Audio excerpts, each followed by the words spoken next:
Bugun Zarmitga keldim. Dard boshlangan, lekin hali kuchli emas.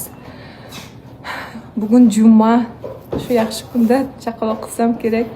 Hozir shifokorim pastga tushib ko'radilar. Hozir vrachim ko'rdilar. Bugun chaqaloq qilasiz dedilar. Mana duo qilib turinglar. Ko'rikdan so'ng tepaga mani Rotsal palatasiga olib chiqishdi. Palatada hatto menga issiq ovqat berishdi. Dardim kuchayganidan so'ng meni darhol Rotzalga olishdi.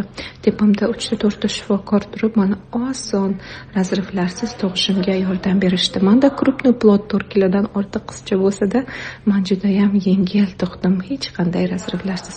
Buning uchun shifokorim Farida Salahiddinova alohida minnatdorchiligimni bildiraman. Zarmit klinikasining sharoitiga keladigan bo'lsak, men aynan shu klinikaga chaqaloq qilganimdan juda ham xursandman, chunki siz o'zingiz va chaqalog'ingiz uchun barcha kerakli sharoitlar bor. Ovqatlarga keladigan bo'lsak, juda ham shirin ovqatlar. Bir kunda 5 mahal ovqat berishadi. Har bir ayolga men Zarmit klinikasini tavsiya qilgan bo'lardim.